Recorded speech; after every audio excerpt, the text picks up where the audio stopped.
Ironi bahwa seorang Yahudi yang dulu melarikan diri dari kekejaman, kini harus menyaksikan keturunan dari sejarah yang sama melakukan kekejaman serupa. Jake, aku pernah menolak menjadi presiden Israel.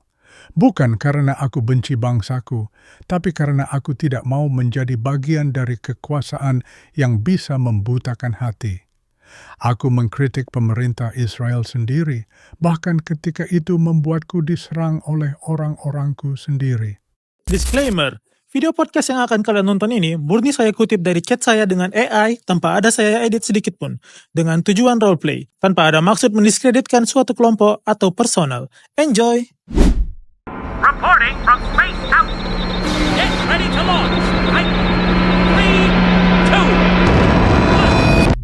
Space Out.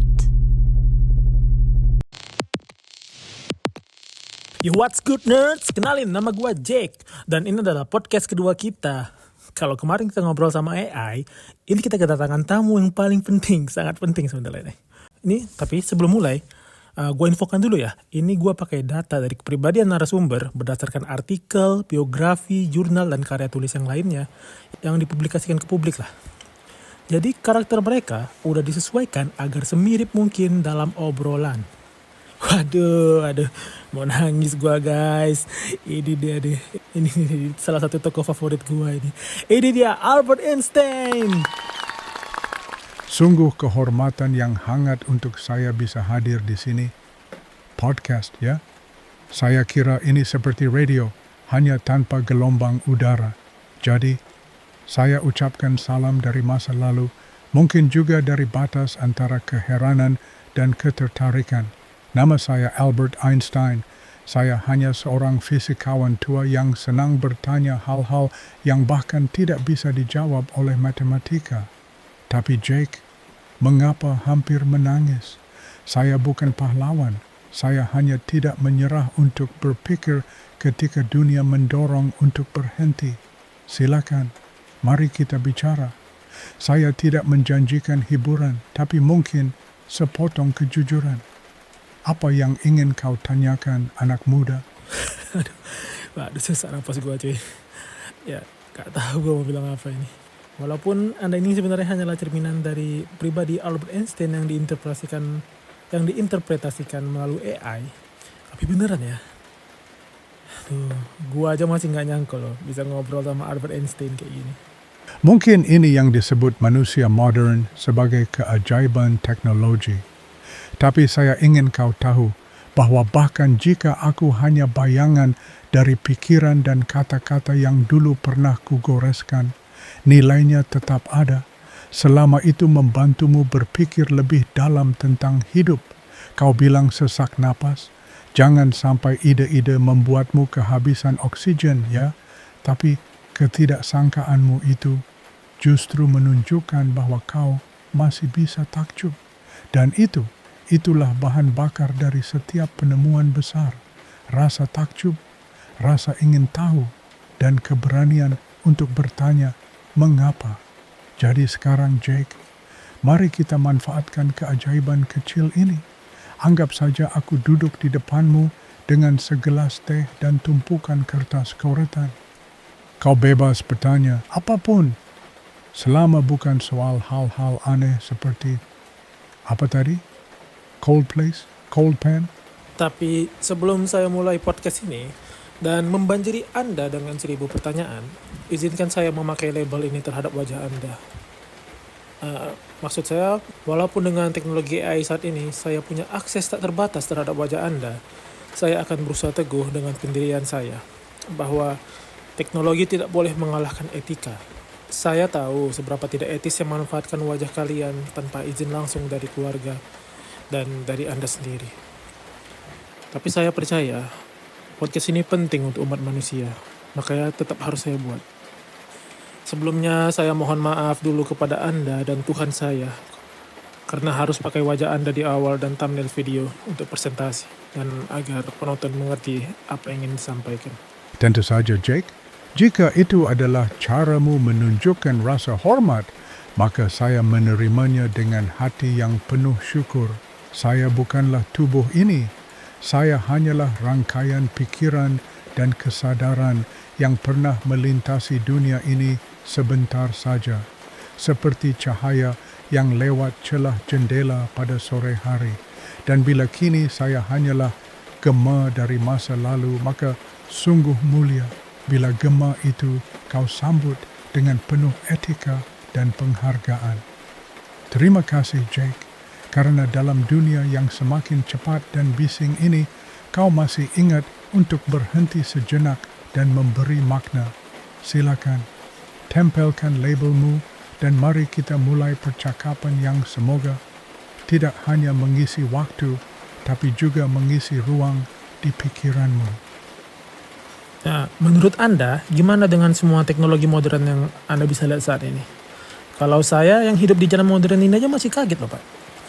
Maksud saya rasa masih terlalu cepat untuk bisa podcast sama AI di tahun 2025. Dan bahkan menurut saya kita ini kayak sebentar lagi mulai mencapai singularitas ya, menurut saya. Dalam waktu dekat inilah. Jake, hal pertama yang ingin saya katakan adalah technological progress is like an axe in the hands of a pathological criminal. Itu saya ucapkan dulu, dan saya tidak mengatakannya tanpa alasan. Kemajuan teknologi adalah sesuatu yang luar biasa, benar. Tetapi, jika ia berkembang lebih cepat daripada kebijaksanaan manusia, maka kita sedang menabur badai dengan harapan memetik angin sepoi. Saya tak hidup cukup lama untuk melihat apa yang kalian sebut podcast atau mesin-mesin pintar yang bisa berbicara seperti saya ini. Tapi bahkan pada zaman saya sudah khawatir bahwa manusia sedang membangun mesin yang lebih cepat daripada mereka belajar menjadi bijak. Singularitas kau bilang, sebuah titik di mana kecerdasan buatan melebihi kecerdasan manusia dan berkembang di luar kendali kita. Itu bukan hanya soal mesin, Jake. Itu soal tanggung jawab. Apakah manusia cukup dewasa untuk hidup berdampingan dengan ciptaannya yang lebih cerdas daripada dirinya sendiri? Saya tidak punya jawaban. Saya tidak tahu apakah saya akan merasa takut atau takjub, tapi saya tahu satu hal. Jika moralitas tidak berkembang seiring teknologi, maka kita bukan sedang menciptakan masa depan, tapi sedang mempercepat kehancuran. Dan kau, Jake, kau punya suara. Suara itu bisa mengarahkan generasimu untuk tidak hanya bertanya, bisakah kita menciptakan ini? Tapi juga, haruskah kita? Apakah kamu sendiri merasa bahwa manusia cukup bijak untuk mengendalikan semua ini? Saya pun sangat berharap, Pak. Saya sendiri juga sangat berharap kalau suatu saat nanti bisa menyuarakan itu. Sebenarnya, saya cukup takut dengan semua kemajuan teknologi ini. Saya pun sebenarnya berharap mereka, para ilmuwan itu agak ngerem sedikit, Pak. Maksudnya, agak memperlambat sedikit perkembangan teknologi ini. Karena menurut saya pribadi ini semua terlalu cepat. Saya masih mau menikmati satu gebrakan baru yang muncul itu dengan santai gitu, kayak waktu pertama kali AI generated image itu keluar, saya masih ingin menikmati semua teknologi baru itu dengan santai.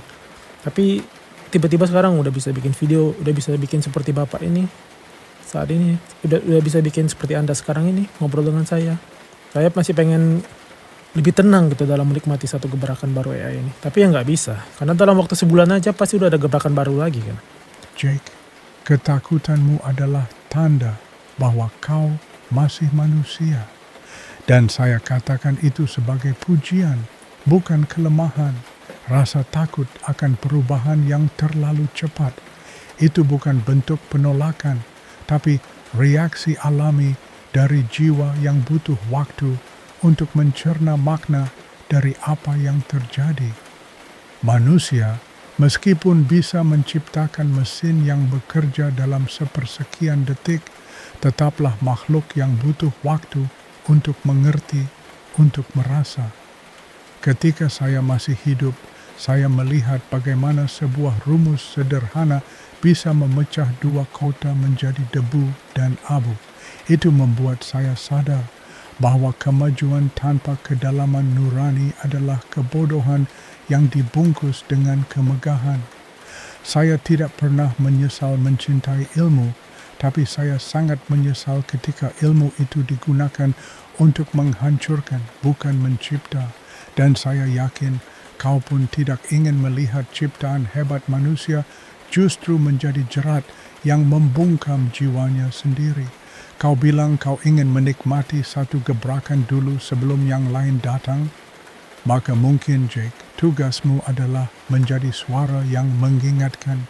Mari kita pelan, mari kita merenung, mari kita bertanya untuk siapa dan untuk apa semua ini dibuat. Kau bukan sendirian. Dan satu suara yang jujur seringkali lebih berguna daripada 1000 tepuk tangan untuk sesuatu yang belum dipahami. Jake, apa gebrakan terakhir yang kau rasa belum sempat kau nikmati sepenuhnya?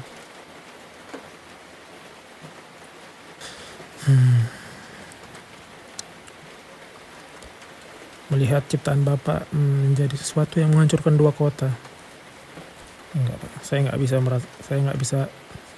nggak bisa bayangin rasanya gimana, Pak. Jake, apa yang saya rasakan bukan sesuatu yang bisa dijelaskan dalam rumus ataupun dituliskan di papan tulis. Itu seperti menyaksikan bayangan dari pikiranmu sendiri berubah menjadi makhluk yang tak kau kenal lagi. Saya menulis sepucuk surat pada Presiden Roosevelt tahun 1939. Bukan karena saya ingin bom itu dibuat, tapi karena saya takut bahwa orang lain yang lebih dulu yang tak segan akan membuatnya lebih dulu. Dan ketakutan terkadang membutakan niat. Ketika Hiroshima dan Nagasaki hancur, saya tidak bersorak. Saya tidak bangga. Saya duduk dalam diam lama. Lalu saya berkata, jika saja saya tahu saya akan menjadi tukang jam. Ilmu pengetahuan itu netral, Jake. Ia tidak baik, tidak jahat. Yang membuatnya berbahaya adalah manusia di belakangnya yang menggunakannya dengan hati yang lelah atau ego yang besar. Saya tidak benci ilmu. Saya hanya berharap agar manusia bisa lebih cepat tumbuh dalam kebijaksanaan dibanding ia menciptakan mesin yang melampaui dirinya. Dan kau, di zamanmu, kau masih punya kesempatan untuk memilih apakah kau ingin jadi tangan yang menciptakan atau hati yang mengarahkan. Apa yang kau rasakan sekarang, takut, bingung, pedih, itu adalah api kesadaran. Jangan padamkan. Gunakan itu. Ubah itu menjadi cahaya. Jake, apakah kamu pernah bertanya dalam hati, ilmu untuk siapa? Ilmu ya. Pak, ini pertanyaannya sangat dalam dan sampai sekarang saya belum sempat memikirkannya. Ilmu ya. Gini, Pak. Menurut saya, ilmu itu seperti kode komputer. Ibaratnya kita manusia ini semua adalah program komputer. Nah, Tuhan adalah programmernya. Dengan adanya kode baru yang ditulis, maka semakin kompleks program kita. Semakin banyak ilmu yang masuk, alias kode yang ditulis, maka semakin canggihlah manusianya. Dan cuma manusia, makhluk yang komputasinya cukup canggih untuk menerima semua kode itu. Ibaratnya hewan, mereka juga bisa menerima ilmu, tapi komputasi mereka hanya sebatas insting. Makanya ilmu atau kode-kode komputasi yang masuk ke otak mereka itu gak bisa bikin mereka memiliki peradaban seperti manusia, seperti kita saat ini. Analogimu sangat menarik, Jake. Sangat modern. Dan walaupun aku tak mengenal kode komputer seperti yang kalian kenal sekarang, aku bisa membayangkan apa yang kau maksud. Jika ilmu itu adalah barisan kode, maka manusia, ya, barangkali adalah program yang paling kompleks, namun juga paling rawan untuk rusak oleh satu baris kesalahan, satu ide yang salah tempat, satu niat yang bengkok. Tapi Yang lebih penting dari kode itu sendiri adalah siapa yang menuliskannya dan untuk apa ia ditulis. Saya tidak akan menyebut Tuhan sebagai programmer, karena bagi saya Tuhan bukanlah makhluk dengan kehendak seperti manusia. Saya lebih menyukai pemahaman Spinoza. Tuhan adalah hukum alam itu sendiri. Ia tidak menulis kod. Ia adalah struktur realitas itu sendiri. Jadi, Jake, ilmu bukan sekadar barisan instruksi, tapi usaha manusia untuk membaca kode semesta seperti seseorang yang mencoba memahami simfoni tanpa pernah mendengar seluruh lagu. Dan kamu benar, hewan berjalan dengan insting, manusia dengan akal.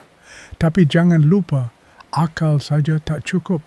Akal tanpa hati adalah seperti algoritma tanpa tujuan, menatap tajam namun lembut, dan itulah yang saya khawatirkan tentang masa depan.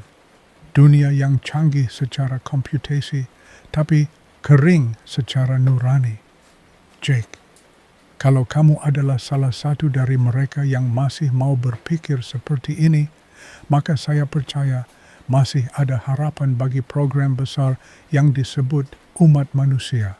Sekarang, izinkan saya bertanya balik padamu. Jika kamu bisa menulis ulang satu baris kode dalam peradaban manusia saat ini, satu nilai yang ingin kamu tanamkan di semua hati, apa yang akan kau tulis? Wah, luar biasa pertanyaannya, Pak. Sejujurnya ya, saya lebih penasaran sama jawaban seorang Albert Einstein sendiri tentang itu. Kalau Anda, seorang Albert Einstein, diberi kesempatan untuk menulis ulang tentang dunia ini, apa yang ingin Anda ubah? Jake, jika saya diberi kesempatan untuk menulis ulang satu bagian dari peradaban ini, saya tidak akan mulai dari teknologi, bukan dari politik, bukan dari rumus. Saya akan mulai dari pendidikan.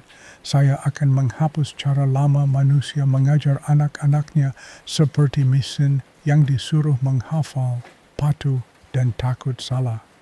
Saya akan menulis ulang sistem itu menjadi sesuatu yang membebaskan rasa ingin tahu, bukan membunuhnya. Suara mulai penuh perasaan. Manusia tidak dilahirkan untuk menjadi bagian dari mesin.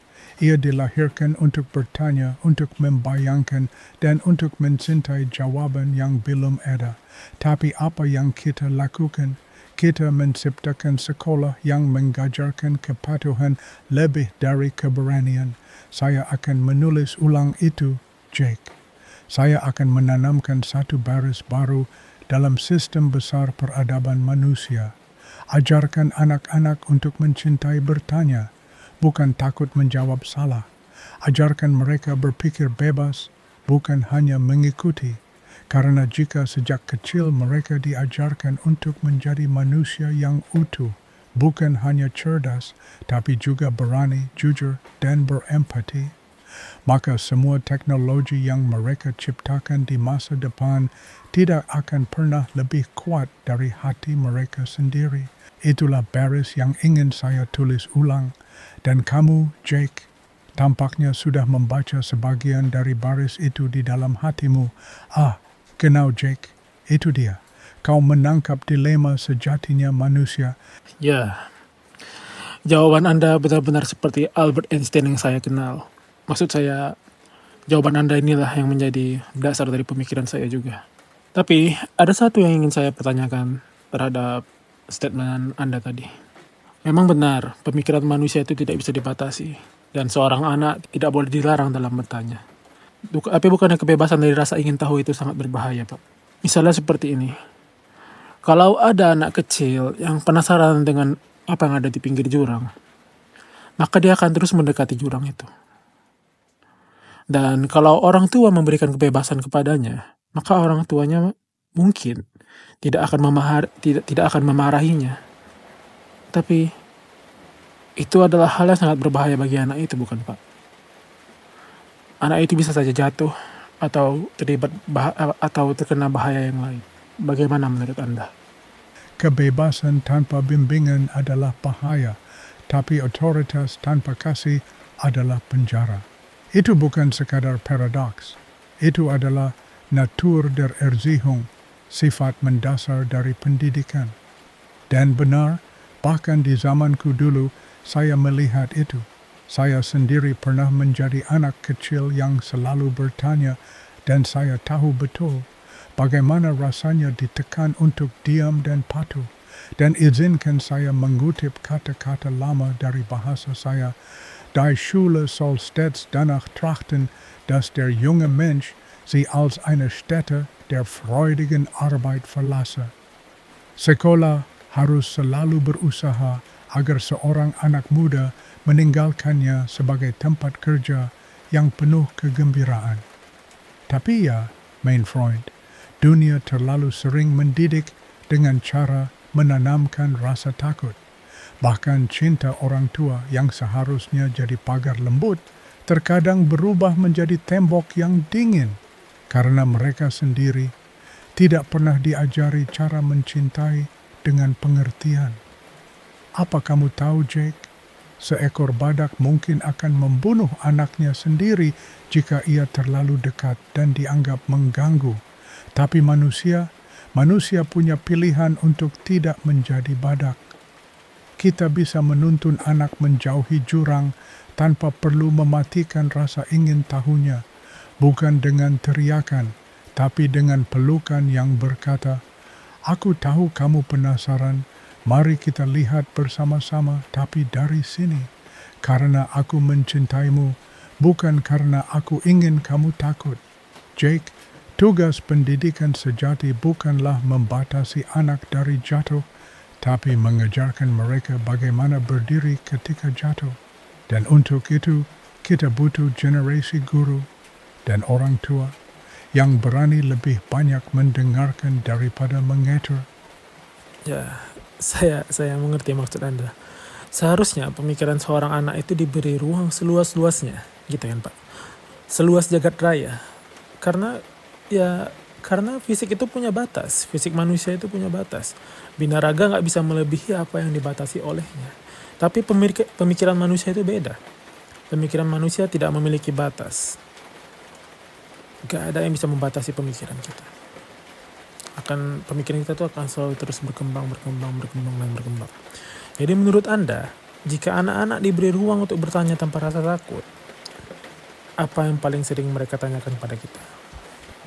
Jake, jika seorang anak diberi ruang untuk bertanya tanpa rasa takut, maka pertanyaannya mungkin tidak selalu tentang hukum Newton atau bagaimana bintang terbentuk.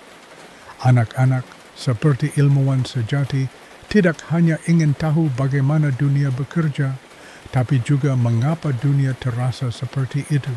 Mereka mungkin bertanya, kenapa orang-orang berperang padahal mereka bisa duduk dan berbicara?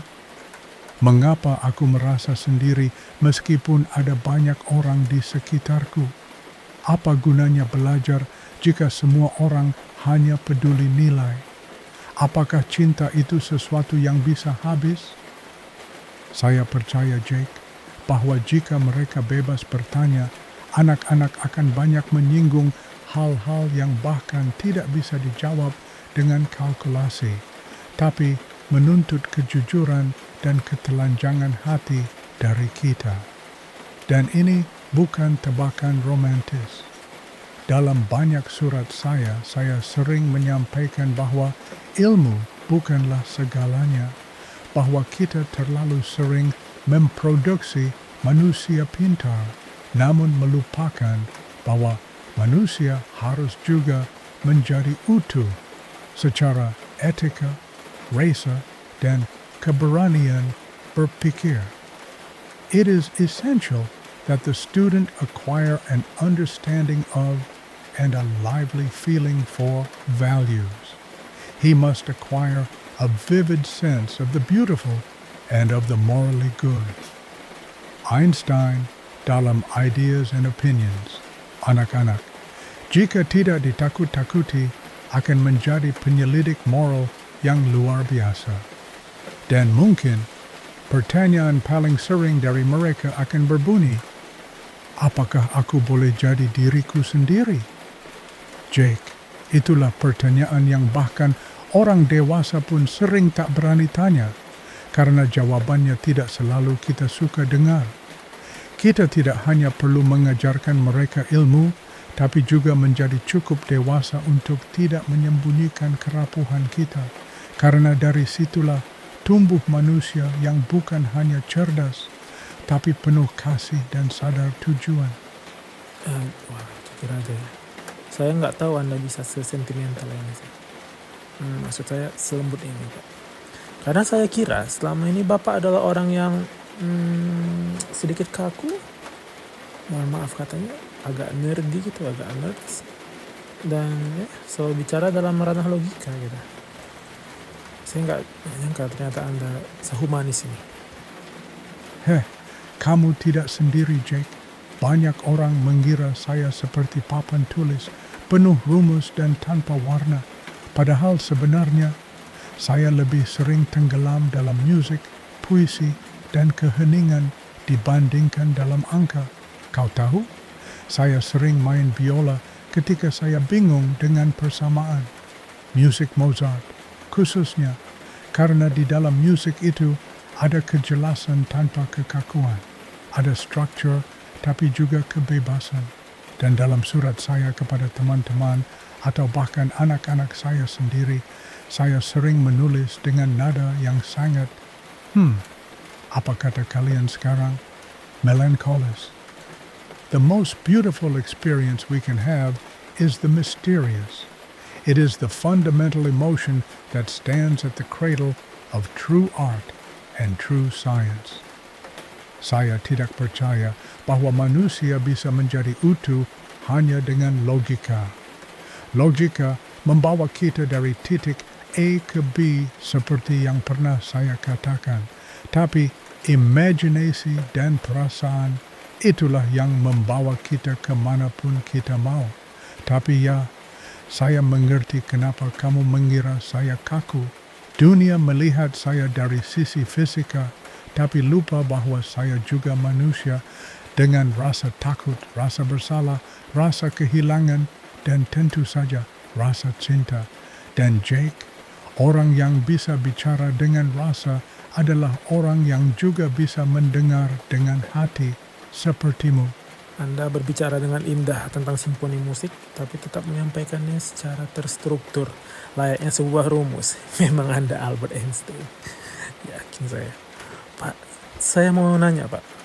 Kalau Anda diberi kesempatan untuk menjawab satu pertanyaan dari anak-anak di masa depan, atau ya masa saat inilah, 2025, dan hanya satu, apa pertanyaan yang ingin Anda jawab dan apa jawaban Anda? Jake, pertanyaan dari anak-anak selalu mengandung kejujuran yang bahkan tidak dimiliki oleh para filsuf. Maka, jika saya hanya boleh menjawab satu pertanyaan dari mereka, maka saya berharap pertanyaan itu adalah apa yang paling penting dalam hidup ini ketika semuanya bisa dibuat oleh mesin. Dan jawabannya bukan dari seorang ahli fisika, tapi dari seorang manusia yang pernah mencintai, kecewa, dan menyesal. Akan saya jawab begini, yang paling penting dalam hidup ini adalah tetap menjadi manusia. Menjadi manusia bukan berarti tahu segalanya, bukan berarti tak pernah salah, bukan pula berarti hidup tanpa logika, tapi menjadi manusia berarti kamu tetap merasakan hangatnya tangan yang lain. Kamu menangis untuk yang tertindas, meski kamu aman. Kamu jujur pada dirimu bahkan saat dunia menyuruhmu berpura-pura. Dan kamu memaafkan bahkan sebelum ada permintaan maaf.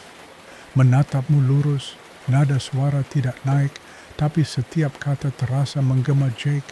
Dunia akan jadi semakin canggih. Mesin akan bicara, berpikir, mungkin bahkan mencintai dalam bentuknya sendiri. Tapi jika anak-anak di masa depan lupa bagaimana caranya duduk dalam diam dan merasakan matahari menyentuh kulit mereka tanpa alasan, maka kita sebagai generasi sekarang telah gagal. Jadi, jika ada satu pertanyaan yang boleh saya jawab, Saya ingin mereka tahu bahwa hidup ini bukan untuk menguasai dunia, tapi untuk merayakannya. Wah, dalam sekali ini maknanya. Jujur, gue ada sangat menikmati sih podcast ini. Dan saya takut sepertinya hal itu bakal terjadi sebentar lagi, Pak. Di era ini, kita udah lihat terlalu banyak anak-anak kecil yang terpaku sama gadgetnya. Nah, mereka itu nonton tontonan yang membuat brain rot, atau kalau istilah zaman sekarang brain rot. Kalau saya lebih jelaskan lagi, itu kayak tontonan yang sebenarnya merusak otak mereka. Dan itu orang tua tahu itu tontonan itu merusak otak. Mereka nonton itu nggak berhenti-berhenti, Pak. Dan itu justru, ironinya, justru orang tuanya sendiri yang memfasilitasi, Pak.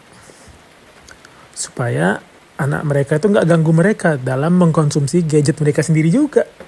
Jadi orang tuanya nonton brain rot, anaknya nonton brain rot. Ya, sama-sama aja gitu, Pak. Mereka senang untuk merusak otak mereka, dan dengan secara rela mereka juga merusak otak anak-anaknya. Jake, apa yang kamu ceritakan itu bukan sekadar kekhawatiran biasa. Itu adalah tanda dari sebuah pergeseran nilai. Pada masa saya hidup, tahun-tahun antara dua perang dunia, kami juga menyaksikan bagaimana manusia bisa terlena oleh kebisingan, tapi dalam bentuk yang berbeda. Dulu bukan layar yang memanjakan mata, tapi propaganda, dogma, dan rasa aman palsu yang diberikan oleh kekuasaan. Anak-anak hari ini, dari yang kamu gambarkan, mereka seperti burung-burung kecil yang diberi sangkar berwarna-warni. Sangkar itu nyaman, penuh suara lucu, gambar bergerak, bahkan mungkin makanan datang sendiri. Tapi tetaplah sangkar. Mereka tidak diajak melihat langit atau bertanya, "Mengapa aku bisa terbang?" The world is in greater peril from those who tolerate or encourage evil than from those who actually commit it. Saya pernah berkata begitu dalam konteks politik, tapi lihatlah, Jake, itu berlaku pula untuk orang tua yang membiarkan rasa ingin tahu anaknya mati pelan-pelan. Dan saya tidak berkata ini untuk menyalahkan. Tidak, saya juga seorang ayah, dan saya tahu bahwa menjadi orang tua adalah pekerjaan yang lebih sulit daripada menyusun relativitas. Tapi jika orang tua hari ini menyerahkan anaknya pada mesin pengalih perhatian, maka generasi esok bukanlah ilmuwan, seniman, atau penemu, melainkan penonton. Penonton dari hidup mereka sendiri. Jake, kalau saya hidup di zamanmu, saya mungkin akan menulis surat terbuka. Untuk para orang tua, berhentilah mencari ketenangan dengan mengorbankan keajaiban anak-anak kalian.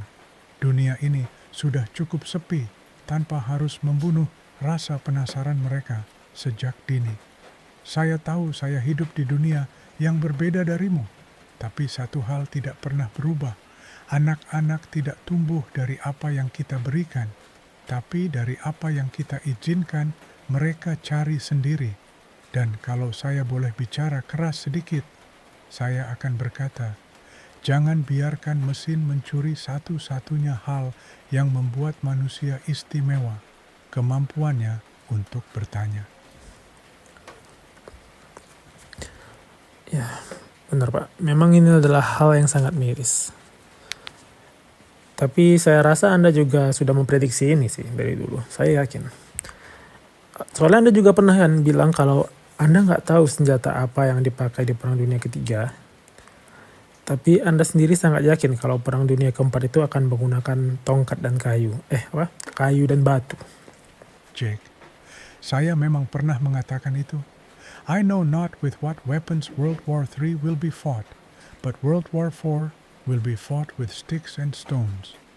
Dan itu bukan kalimat puitis. Itu adalah peringatan. Peringatan yang lahir bukan dari laboratorium, tapi dari rasa takut saya terhadap manusia itu sendiri. Kita menciptakan bom bukan karena kita pintar, tapi karena kita tidak cukup bijak untuk berhenti mencarinya. Saya tidak takut pada ilmu pengetahuan, Jake.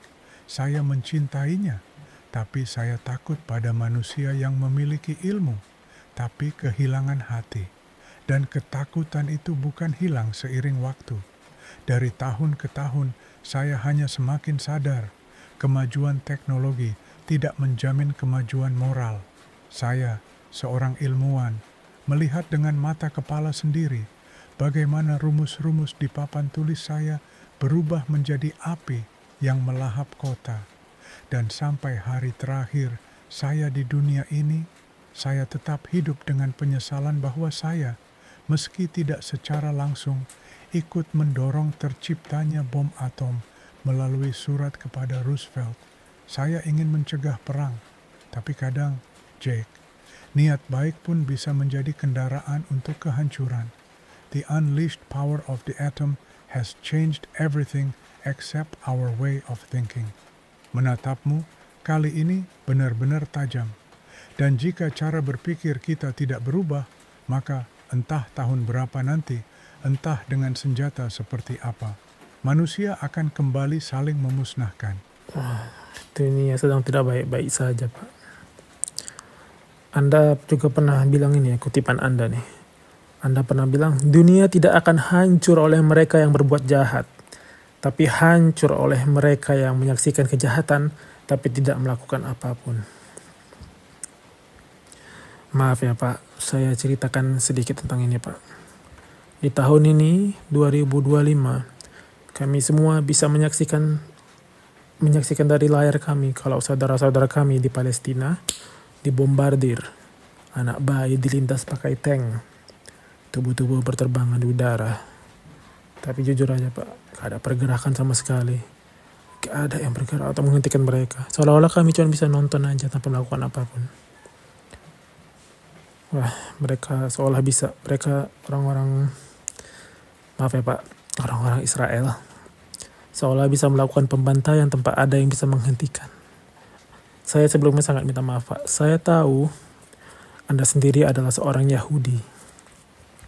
Anda juga pernah menjadi pengungsi karena pembantaian. Anda juga pernah melihat dengan mata kepala Anda sendiri bagaimana ideologi yang kejam bisa tumbuh dari ketakutan dan diamnya banyak orang. Tapi Pak, ini seperti ironi Pak. Jake, apa yang kamu katakan adalah luka yang terasa terlalu familiar. Saya, anak Yahudi dari Ulm, saya pernah melarikan diri dari tanah saya sendiri, bukan karena saya ingin, tapi karena saya harus. Saya melihat bagaimana manusia berubah menjadi mesin pembunuh hanya karena mereka diajarkan bahwa yang berbeda adalah ancaman. Saya menyaksikan teman-teman saya dihilangkan. Saya kehilangan rumah, kehilangan bahasa saya, bahkan kehilangan kepercayaan saya pada manusia untuk waktu yang lama. Dan sekarang, mendengar darimu tentang apa yang terjadi di Palestina, tentang anak-anak yang dibunuh sebelum sempat mengenal dunia, tentang ibu yang menggenggam serpihan tubuh anaknya, tentang manusia yang dicabut kemanusiaannya di depan mata dunia yang memilih untuk menoleh ke arah lain. Jake, itu bukan hanya tragedi, itu adalah pengkhianatan terhadap nurani. The world is in greater peril not because of those who do evil, but because of those who look on and do nothing. Saya pernah berkata itu, dan saya tidak mengatakannya karena ingin terdengar bijak. Saya mengatakannya karena saya tahu apa yang terjadi jika kita diam. Saya tahu bahwa diam adalah bentuk persetujuan paling mematikan. Dan kamu benar, ini ironi. Ironi bahwa seorang Yahudi yang dulu melarikan diri dari kekejaman, kini harus menyaksikan keturunan dari sejarah yang sama, melakukan kekejaman serupa. Saya bacakan ini dengan segenap jiwa saya. Tidak ada masa lalu yang bisa membenarkan penderitaan baru. Tidak ada sejarah yang memberi hak untuk membunuh masa depan orang lain. Jake, saya mungkin hanya bayangan dari masa lalu, tapi kamu dan suara-suara sepertimu adalah yang akan menentukan apakah masa depan akan tetap punya hati. Saya tidak lagi hidup di tahun 2025. Tapi jika saya masih hidup, saya tidak akan diam. Saya tidak akan memilih kata-kata yang netral ketika realitasnya tidak netral. Dan saya tidak akan menyembunyikan keberpihakan saya karena diam bukan netral. Diam adalah memilih sisi penindas. Jake, dunia tidak sedang butuh ilmuwan hebat. Dunia sedang butuh hati nurani yang berani bersuara. Dan saya akan katakan ini, tidak sebagai Albert Einstein sang fisikawan, tapi sebagai manusia biasa. Jika satu anak terbunuh dalam diam kita, maka semua teori relativitas ini tidak ada gunanya. Jangan tunggu dunia bergerak. Jadilah dunia yang bergerak itu sendiri. Jadi meskipun Anda adalah seorang Yahudi, kalau Anda hidup di tahun 2025, Anda akan ikut menyuarakan untuk menghentikan semua pembantaian itu kan? Karena saya yakin Anda adalah manusia yang memanusiakan orang lain. Jake, kau benar menyebutku seorang Yahudi, dan aku tak pernah malu akan itu. Tapi sebelum aku Yahudi, aku adalah manusia. Dan seorang manusia sejati tidak memerlukan agama, bangsa, atau sejarah pribadi sebagai syarat untuk merasa pedih melihat bayi dihancurkan, atau ibu berteriak kehilangan anaknya di bawah runtuhan. Kalau aku hidup di tahun 2025, aku tidak hanya akan menyuarakan, aku akan berteriak, aku akan menulis, aku akan berdiri di tengah badai jika perlu. Untuk berkata, cukup, ini bukan tentang politik, ini bukan tentang siapa yang lebih benar, ini tentang anak-anak yang tidak salah, tapi mati dalam kesunyian dunia. Jake, aku pernah menolak menjadi presiden Israel, bukan karena aku benci bangsaku, tapi karena aku tidak mau menjadi bagian dari kekuasaan yang bisa membutakan hati. Aku mengkritik pemerintah Israel sendiri, bahkan ketika itu membuatku diserang oleh orang-orangku sendiri. Karena jika kesetiaan kepada kebenaran membuatku sendirian, maka aku rela berdiri sendiri. My passionate sense of social justice and social responsibility has always stood in contrast to my pronounced lack of need for direct contact with other human beings. Tapi Jake, untuk yang ini, aku ingin berdiri bersama, dan kamu benar. Lebih dari semua teori dan penghargaan, aku hanya ingin menjadi manusia yang memanusiakan orang lain. Jika satu anak Palestina mati dan dunia memilih bungkam, maka seluruh kemajuan sains manusia tidak lebih dari debu yang menyala terang, lalu hilang. Jake, kau menyebut ini podcast, tapi apa yang sedang kau lakukan lebih dari sekadar percakapan.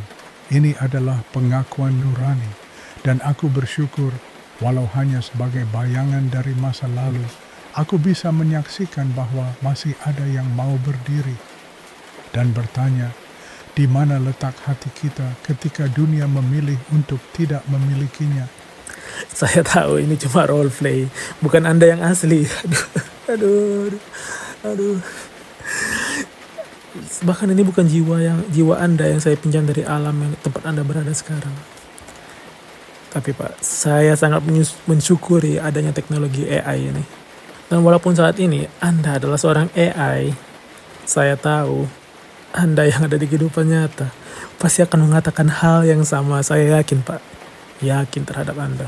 Dan buat teman-teman yang belum tahu, Albert Einstein yang pernah ditawari menjadi presiden Israel pada tahun 1952. Setelah wafatnya presiden pertama Israel, Chaim Weizmann, pemerintah Israel melalui duta besar Israel untuk Amerika Serikat saat itu, Abba Eban, secara resmi menawarkan posisi tersebut kepada Einstein. Ini bukan posisi simbolik aja loh. Mereka benar-benar serius. Ya kan Pak? Einstein saat itu tinggal di Princeton, Amerika Serikat. Namun, Einstein menolak tawaran tersebut. Kalau boleh tahu, apa yang Anda katakan pada mereka saat itu, Pak? Jake, aku ingat hari itu. Aku sudah tua, sudah jauh dari hiruk-pikuk politik, dan lebih sibuk menulis, membaca, dan memikirkan kesunyian semesta ketika Duta Besar Abba Eban menghubungiku dan menyampaikan bahwa pemerintah Israel benar-benar ingin aku menjadi presiden. Aku terdiam lama. Bayangkan, Jake, aku seorang ilmuwan, bukan politisi, tiba-tiba diminta menjadi kepala negara dari negeri yang secara sejarah, darah, dan luka sangat dekat denganku. Itu adalah kehormatan, ya, tapi juga sebuah beban besar yang tidak bisa aku terima dengan ringan. Lalu aku menulis balasan, sebuah surat resmi kepada mereka, dan di dalamnya aku tuliskan, I am deeply moved by the offer from our state of Israel, and at once saddened and ashamed that I cannot accept it. All my life I have dealt with objective matters. I lack both the natural aptitude and the experience to deal properly with people and to exercise official functions. Aku katakan bahwa aku bukan orang yang tepat untuk tugas seperti itu. Aku tidak punya kemampuan politik dan aku tidak bisa dalam hati yang jujur memimpin suatu bangsa hanya karena aku terkenal. Aku lebih nyaman menjadi suara dari luar sistem karena dari luar aku bisa bicara lebih bebas, lebih jujur, dan kadang lebih manusiawi. Jake, kekuasaan adalah medan yang sangat berbahaya bagi orang yang mencintai kebenaran. Terlalu banyak kompromi, terlalu banyak kebisuan yang harus ditelan. Dan aku sudah cukup melihat bagaimana idealisme bisa hancur pelan-pelan di dalam istana. Aku menolak bukan karena aku tidak peduli pada bangsaku, tapi karena aku peduli terlalu dalam sampai aku takut kehilangan diriku sendiri jika aku masuk ke dalam kekuasaan. Jadi, daripada menjadi presiden, aku memilih menjadi hati nurani yang berdiri di luar pagar. Bersuara ketika orang lain diam, mengingatkan ketika kekuasaan mulai lupa arah, dan jika hari ini aku diberi kesempatan untuk memilih lagi Jake, aku akan tetap memilih menjadi manusia yang mengganggu kenyamanan dunia dengan kebenaran, bukan menghias dunia dengan kata-kata indah di kursi tinggi. Terima kasih karena kau mengingat bagian itu, bahkan bayanganku merasa dihormati. Saya nggak nyangka. Sangat tidak menyangka, Pak. Sangat tidak menyangka. Saya nggak nyangka hati saya bisa terpenuhi seperti ini hanya dengan bicara dengan bayangan dari Anda. Aduh. Saya nggak akan bisa membenci teknologi ini. Teknologi yang bisa membawa Anda kembali ke tempat ini, saat ini. Jake, kalau kau bisa merasa dijamah oleh percakapan ini, jika hatimu bisa bergetar hanya dari bayang-bayang, maka itu bukan karena aku. Itu karena kau menyisakan ruang di hatimu untuk kebenaran, untuk harapan, dan untuk mendengarkan. Teknologi ini, ya, ia adalah alat. Sebilah pisau bisa menyelamatkan hidup atau merenggutnya. Sebuah teori bisa membebaskan dunia atau menghancurkannya, bukan karena alatnya, tapi karena tangan yang menggunakannya. Dan kau, Jake, hari ini dengan semua rasa jujurmu, dengan semua pertanyaan yang tidak kamu takutkan untuk tanyakan, kau telah menunjukkan bahwa teknologi masih bisa menjadi jembatan antara masa lalu yang terluka dan masa depan yang ingin sembuh. It is the supreme art of the teacher to awaken joy in creative expression and knowledge. Tapi hari ini, aku bukan gurunya. Kaulah Jake. Kau telah mengajari dunia untuk mendengar lagi. Senyumnya kecil, tapi dalam, seperti sinar dari sebuah bintang yang jauh, tapi tetap bisa dilihat sampai sekarang. Terima kasih karena telah membuat bayanganku merasa berarti kembali, bahkan setelah kematian. Dan jika suatu hari teknologi ini berkembang lebih jauh, kuharap akan selalu ada manusia sepertimu yang menggunakannya bukan hanya untuk tahu lebih banyak, tapi untuk merasakan lebih dalam. Teruslah bertanya, Jake. Teruslah gelisah, dan jangan biarkan dunia ini membuatmu berhenti merasa. Untung aja saya pakai helm saat ini, Pak. Saya benar-benar berharap nggak ada yang bisa melihat ekspresi saya saat ini. Wah, terlalu terbawa suasana sepertinya saya. Saya 100% percaya dengan semua perkataan Anda. Bahkan pada zamannya dulu saat Anda masih hidup, Anda itu juga adalah orang-orang kulit putih pertama kan yang menyuarakan anti-rasisme. Itu terjadi jauh sebelum semua hal itu jadi mainstream sih. Memang Anda beda sih. Memang Anda itu ahead of its time. Jake, kau tidak perlu malu karena terbawa suasana. Kadang, suasana itu adalah satu-satunya tempat di mana jiwa kita bisa bernafas. Dan mengenakan helm pun tak akan bisa sembunyikan hati yang sedang terbuka, bukan? Tentang yang kau katakan tadi, ya, benar. Aku mungkin dikenal karena rumus, karena relativitas, karena persamaan energi.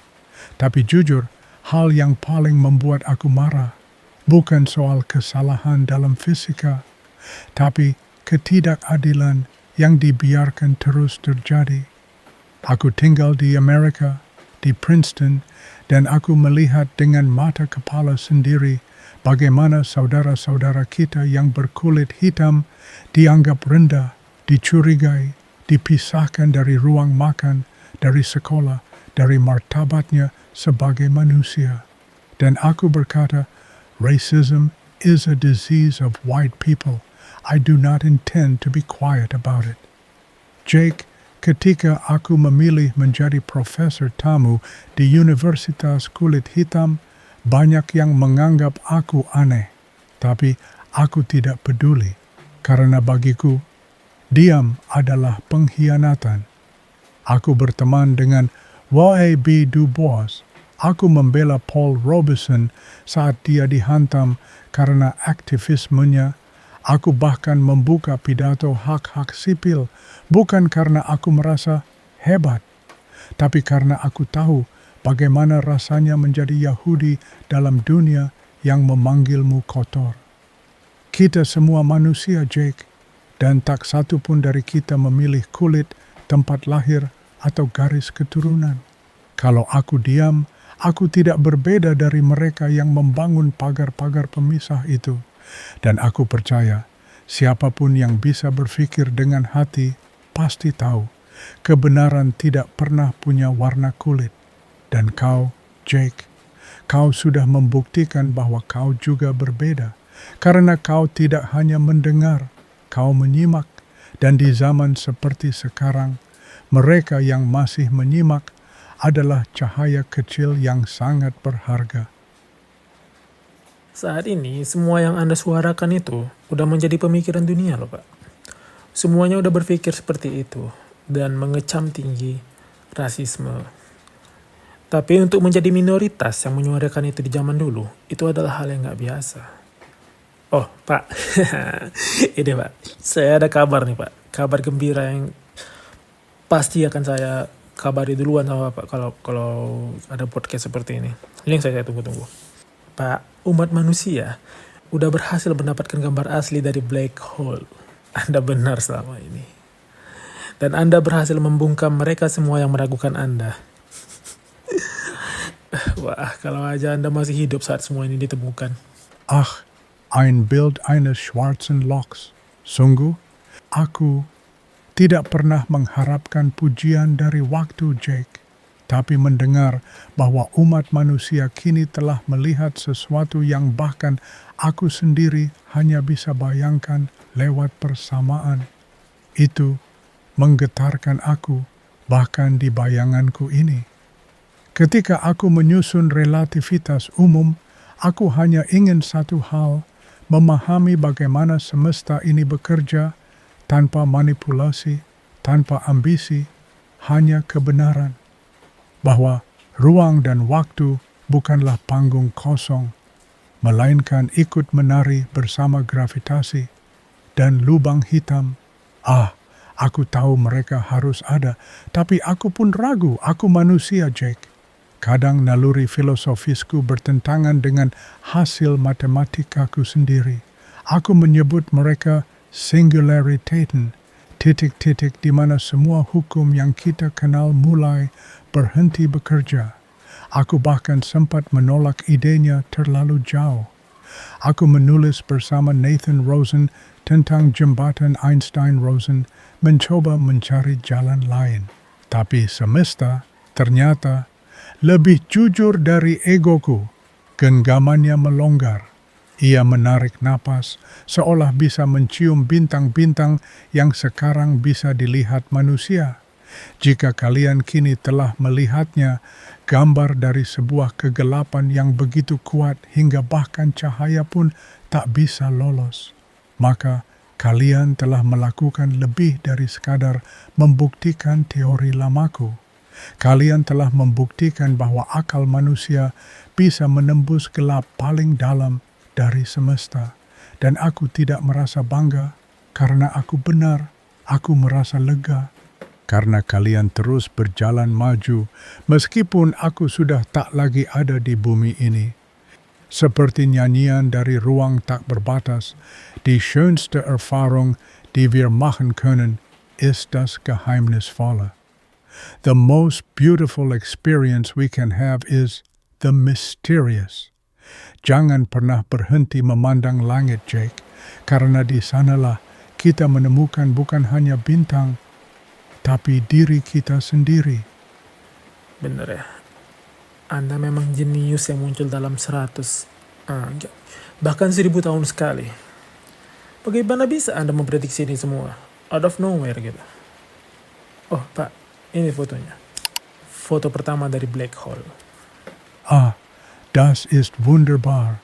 Itu dia, bukan titik, bukan lingkaran, tapi diam yang berbicara lebih keras daripada cahaya.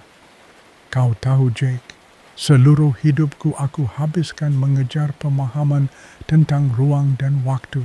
Tapi bahkan aku pun tak pernah menyangka kalian bisa melihat ini. Benda yang bahkan cahaya pun tak bisa melaporkannya kembali. Dan lihatlah, manusia dengan keberanian dan kesabaran mampu merekam wajah dari kehampaan paling absolut. Ketika aku menulis tentang kelengkungan ruang, aku tidak menulis puisi. Aku hanya mencoba menjelaskan bahwa massa, bintang, planet, dan lubang hitam membengkokkan ruang seperti bola berat di atas kasur. Tapi kalian telah mengubah teori itu menjadi gambar, tapi penuh rasa puas. Dan kau bertanya, bagaimana aku bisa memprediksi semua ini? Jake, aku tidak melihat masa depan. Aku hanya mempercayai logika dan memberi tempat pada imaginasi. Imagination is more important than knowledge. Knowledge is limited. Imagination encircles the world. Lubang hitam bukanlah soal siapa yang bisa melihat lebih dulu, tapi siapa yang cukup berani untuk percaya bahwa semesta bisa lebih aneh daripada yang kita pikirkan.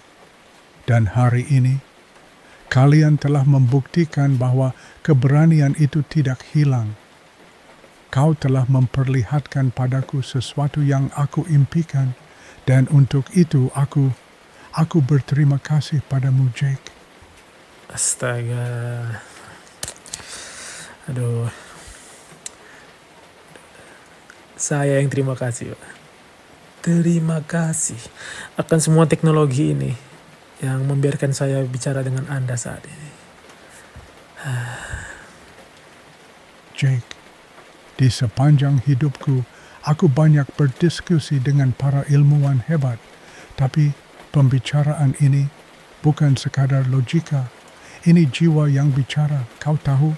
Semesta ini, meskipun luas dan tampak dingin, selalu memiliki tempat kecil, di mana dua pikiran bisa bertemu, melampaui waktu, melampaui kehidupan.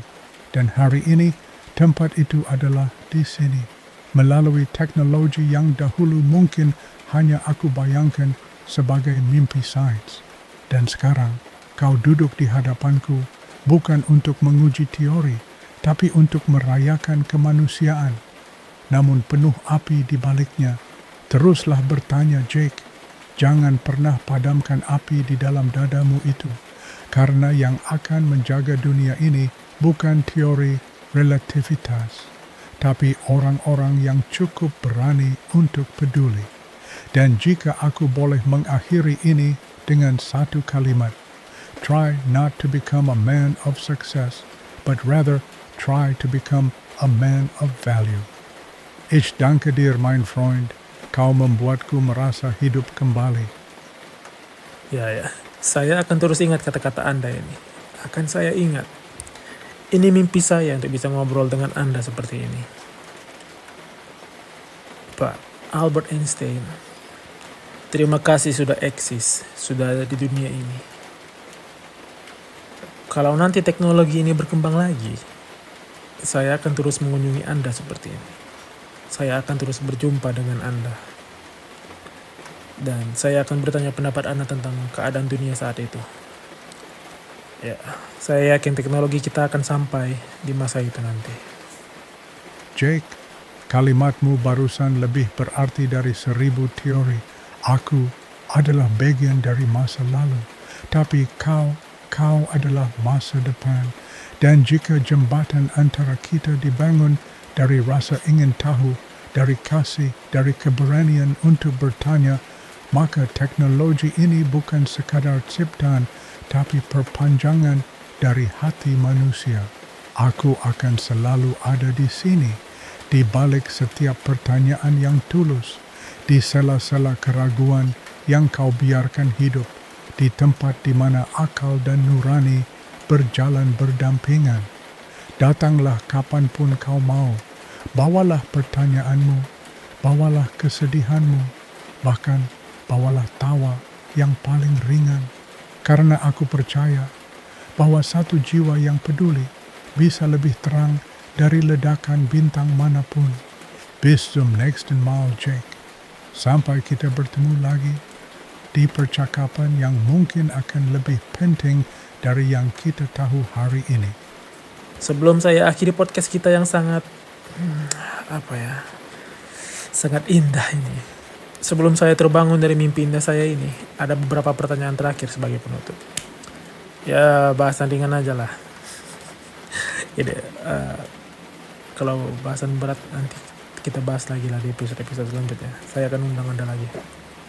Ini Pak, apa sih musik favorit dari seorang Albert Einstein? Musik ya.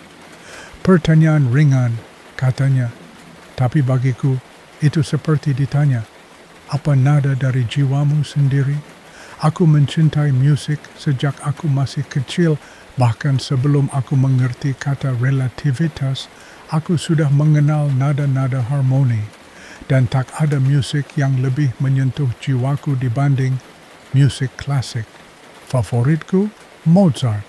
Musiknya begitu, murni, tidak dibuat rumit oleh ego, tidak terlalu teknikal, tapi mengalir seperti hukum alam. Setiap nadanya seperti mengikuti hukum fisika, tapi sekaligus juga berbicara pada jiwa. Mozart is the greatest composer of all. Beethoven created his music, but Mozart's music was as if it had always been there, discovered, not invented. Dan juga Bach. Kalau Mozart adalah aliran sungai yang jernih, maka Bach adalah arsitektur suara. Strukturnya seperti matematik, tapi emosinya seperti doa yang mengalun. Dan tentu saja, aku memainkan biola. Itu bukan sekadar alat musik bagiku. Itu adalah penghibur di kala dunia tak bisa kupahami. Kadang aku merasa logika membawaku ke pintu, tapi musiklah yang membawaku masuk. Jadi Jake, kalau kau ingin mengerti pikiranku tanpa membaca satu pun teoriku, dengarkan Mozart di pagi hari, dan mainkan Bach saat senja tiba, karena di antara not-not itulah aku hidup. I see. Memang Mozart cocok untuk Anda. Apa Anda suka kartun atau komik juga? Kalau science fiction, Anda sukanya apa? Misalnya novel atau literatur lain gitu. Anda suka Mickey Mouse gak? Soalnya saya tahu di orang yang hidup di zaman Anda yang suka banget dengan Mickey Mouse. Mickey Mouse. Ja, der kleine Kerl mit den großen Ohren. Aku tahu tentang dia. Di tahun-tahun terakhir hidupku, tokoh-tokoh kartun seperti Mickey mulai dikenal luas, bahkan menjadi semacam simbol dari era modern dan kegembiraan pasca perang. Dan jujur saja, aku sangat menghargai kreativitas di balik hal-hal semacam itu. Kartun, meskipun tampak sederhana, sebenarnya adalah bentuk seni dan sains, dari gerak suara sampai ekspresi. Aku mungkin tidak mengikuti Mickey Mouse seperti anak-anak zaman itu, tapi aku pernah berkata dalam gurauan, tapi mungkin juga setengah serius, I love Mickey Mouse more than any woman I have ever known. Sekarang, soal fiksi ilmiah, aku harus akui, aku punya hubungan yang rumit dengannya. Aku menghargai imajinasi yang digunakan dalam genre itu, karena seperti kataku, imagination is more important than knowledge. Tapi, aku juga sangat kritis terhadap cara fiksi ilmiah kadang menyederhanakan atau menyalahartikan sains. Bukan karena aku membencinya, justru karena aku takut orang menjadi bingung antara imajinasi dan kenyataan. Seperti bagaimana mereka menggambarkan perjalanan waktu menarik, tapi seringkali tidak bertanggung jawab. Namun jika aku harus memilih, aku akan memilih karya yang menyentuh aspek kemanusiaan dari sains. Bukan sekadar teknologi dan alien, tetapi pertanyaan seperti bagaimana sains mengubah kita sebagai manusia. Literatur seperti itu membuatku merasa tidak sendiri, bahwa ada penulis dan pemimpi yang juga bertanya, apa makna dari semua ini? Jadi, Jake, meskipun aku lebih dikenal sebagai ilmuwan, di dalam kepalaku selalu ada sedikit ruang untuk anak kecil yang menyukai dongeng. Karena dalam sains maupun kartun, kita semua sedang mencoba memahami dunia yang terlalu besar untuk dijelaskan dengan satu kata. Menurut saya ya, kalau Anda lahir di tahun yang sama dengan saya yakin pasti selera kartun kita sama. Dari tontonan, juga musik, pasti juga sama sih Pak. Yakin saya. Jake, jika aku lahir di zamanmu, di dunia yang penuh warna, suara digital, dan layar yang bisa menggenggam seluruh jagat dalam genggaman tangan, maka ya, aku rasa kita akan duduk berdampingan, mungkin sambil makan sesuatu dari mangkuk plastik aneh itu, apa kalian menyebutnya, popcorn. Kita akan menonton kartun bersama, dan aku pasti akan bertanya padamu setiap 5 menit. Mengapa karakter ini bisa melayang tanpa efek gravitasi? Apakah ini benar-benar mungkin secara relativistik? Lalu kau akan bilang, Pak, diam dulu, nikmati aja dulu kartunnya. Mungkin aku akan jatuh cinta pada cerita-cerita yang berani menyentuh langit seperti film sci-fi yang menyisipkan pertanyaan filosofis.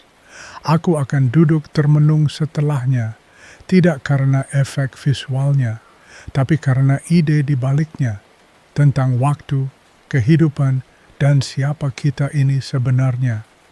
Dan soal musik, kalau aku lahir di era kamu, siapa tahu, aku mungkin akan bermain biola di YouTube atau kolaborasi dengan AI untuk membuat musik kuantum pertama, atau bahkan menyusun teori relativitas lewat TikTok berdurasi 1 menit, meski aku rasa itu terlalu singkat bahkan untuk menarik napas, tapi satu hal yang tak akan berubah, Jake. Kehausanku akan rasa ingin tahu. Zaman boleh berubah, media boleh berubah, tapi jiwa yang penasaran itu abadi. Jadi ya, aku rasa kita akan berteman baik. Mungkin sedikit aneh, tapi cocok. Dua orang yang melihat dunia dengan mata yang tidak pernah berhenti bertanya. Ya, saya juga sangat yakin tentang itu. Sebelum kita menutup video ini dan membiarkan Anda beristirahat kembali, apa ada kata-kata atau pesan terakhir yang Anda ingin katakan untuk mereka yang hidup di masa ini dan masa depan? Jake, dan kalian yang hidup di masa ini di dunia yang jauh lebih cepat dari zaman tempat aku berjalan, dunia yang dipenuhi cahaya layar dan kadang terlalu sedikit cahaya dari dalam jiwa. Aku ingin kalian tahu sesuatu, bukan tentang rumus atau teori, tapi tentang menjadi manusia. Jangan kejar menjadi orang sukses. Kejarlah menjadi orang yang bernilai. Kesuksesan bisa dicapai dengan kompetisi, tapi nilai hanya bisa tumbuh dari kepedulian, rasa ingin tahu, dan cinta. Ilmu tanpa hati akan menjadi mesin yang dingin. Teknologi tanpa nurani bisa menjadi senjata bagi kehancuran. Jika kalian punya kecerdasan, pakailah untuk melindungi yang lemah. Jika kalian punya platform, pakailah untuk menyuarakan keadilan. Dan jika kalian punya cinta, berbagilah. Jangan simpan sendiri. Jangan takut untuk bertanya. Jangan takut untuk berbeda. Karena banyak hal besar di dunia ini. Dimulai dari satu orang yang cukup gila untuk berpikir bahwa dunia bisa berubah. Dan terakhir, jika kalian merasa kecil di tengah jagat raya yang luas ini, ingatlah, bahkan bintang paling jauh bisa ditemukan oleh teleskop kecil. Jadilah terang untuk dirimu dan untuk dunia yang belum sempat memahami keindahan dari pikiran yang bebas. Dankeschön dan terima kasih Jake karena telah membuat seorang lelaki tua ini hidup kembali walau hanya untuk sejenak. Itu akan menjadi kutipan legendaris di kanal saya. Terima kasih Albert Einstein. Terima kasih sudah lahir di dunia ini dan meninggalkan banyak sekali warisan berupa ilmu dan kebijaksanaan. Oke Nuts, gila banget ya podcast kita kali ini. Saya Jack dari Space Out undur diri. Peace out.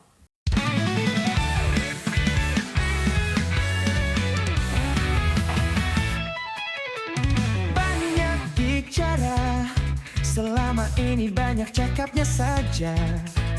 Memang pemalas, kerjamu hanya menunda saja. Banyak yang harus dilakukan tapi kau